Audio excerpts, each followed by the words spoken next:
आज की कहानी का शीर्षक है वो सर्द रात। दोस्तों, अगर आप चैनल पर नए हैं तो प्लीज़ चैनल को सब्सक्राइब जरूर कीजिएगा। मैडम जी, ईसू बेबी को बुखार है। मैंने हल्की खिचड़ी बनाकर खिला दिया है। माँ था, बस पानी की पट्टी से पोंछ दिया था। जब तक आप नहीं आएंगी मैं रुकूंगी। आप चिंता मत कीजिए। मगर चिंता तो बढ़ चुकी थी। निष्ठा कब से अपनी टेबल पर काम जल्दी जल्दी समेटने में लगी थी, मगर कितना भी कर ले इतना समय तो लग ही गया। फिर मगर आज सभी को देर तक रुक कर अपना काम निपटाना पड़ा। आज सवप्रिल भी ऑफिस से टूर पर बाहर गए हैं, वरना वो अपने ऑफिस से निकलते हुए निष्ठा के साथ में लेते हुए घर आ जाते। कोई परेशानी नहीं, किसी भी किस्म की चिंता नहीं। मगर आज जब वो बाहर गए हैं, सुबह से ही ईशु की तबीयत खराब हो रखी है। कमला को बोलकर निकली भी थी कि आज ईशु का ध्यान रखने के लिए उसे घर पर रुकना होगा। ऑफिस में भी छुट्टी की कोशिश की मगर नहीं मिली। कल ऑफिस में ज़रूरी इंस्पेक्शन है, इसलिए सभी को अपनी टेबल का सारा काम फिनिश करना होगा। आज ठंड भी बहुत ज़्यादा है, जिस पर मौसम भी इतना बिगड़ा है। सुबह से ही हल्की बूंदाबांदी हो रही थी। ऑफिस से बाहर निकली तो बूंदाबांदी तो बंद थी, अभी घना कोहरा छाया हुआ था। ओह, ये ठंड बहुत बढ़ जाएगी। निष्ठा घर पहुंचने के लिए कैब बुक कर उसके आने का शेड में खड़े होकर इंतज़ार कर रही थी।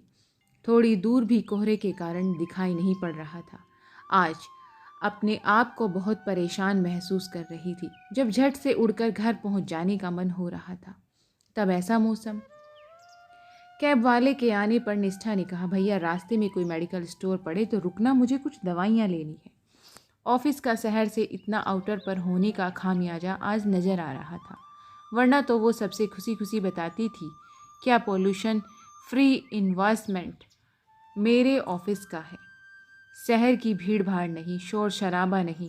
मैडम, इस रास्ते पर तो कोई नहीं है और शहर के बीच में से गुजरने पर ट्रैफिक में फंस कर आपको और लेट हो जाएगा। हाँ, बीच में एक दुकान पड़ेगी जो जनरल स्टोर के साथ कुछ ज़रूरी बेसिक दवाइयाँ भी रखता है।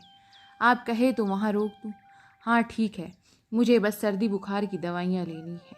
निष्ठा की आंखों में से बस ईशु का चेहरा घूम रहा था। कैब वाले ने सड़क के किनारे गाड़ी रोकी, निष्ठा को दूर से दिखाया वो उस दुकान पर चली जाए और खुद के लिए किनारे चाय की टपरी वाले से फटाफट चाय ले लिया। जब तक आप आइए तब तक मैं चाय पी लूँ। निष्ठा को बहुत ज़ोर से गुस्सा आया। एक तो दुकान सड़क के पार करके काफ़ी दूर पर खड़ी थी, मुझे यहीं उतार दिया, वहाँ तक भी नहीं चला जाता।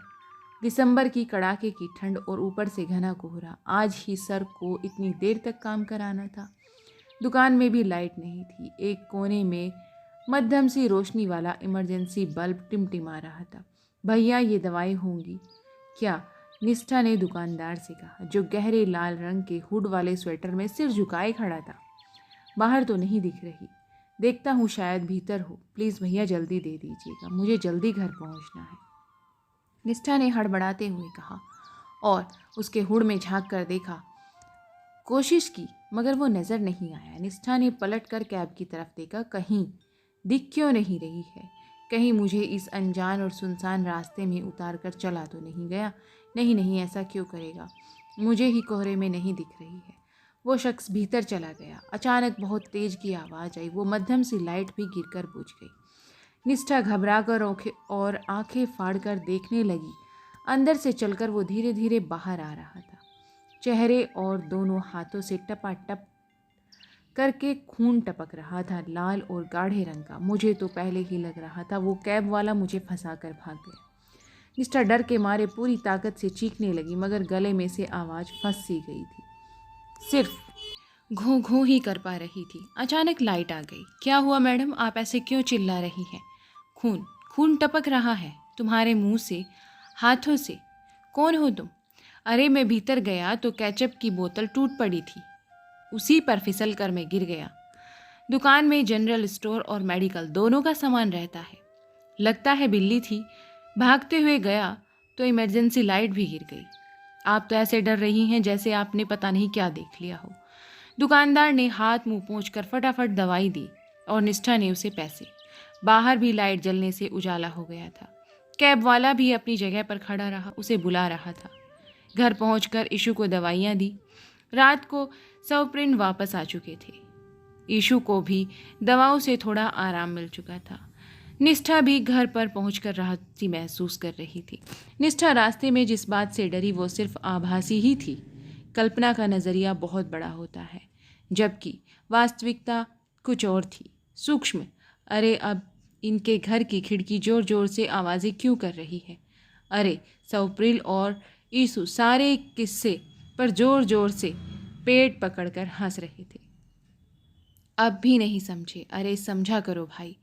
फिर मिलती हूँ ना किसी नए किस्से कहानी में। तब तक के लिए आप बहुमूल्य विचारों को अपने लाइक, कमेंट और शेयर के माध्यम से बताएं और आप हमें सब्सक्राइब भी ज़रूर करें। मिलते हैं आपको नए विचारों के साथ। तब तक के लिए आप अपना और अपने परिवार का भरपूर ध्यान रखें। तब तक के लिए धन्यवाद।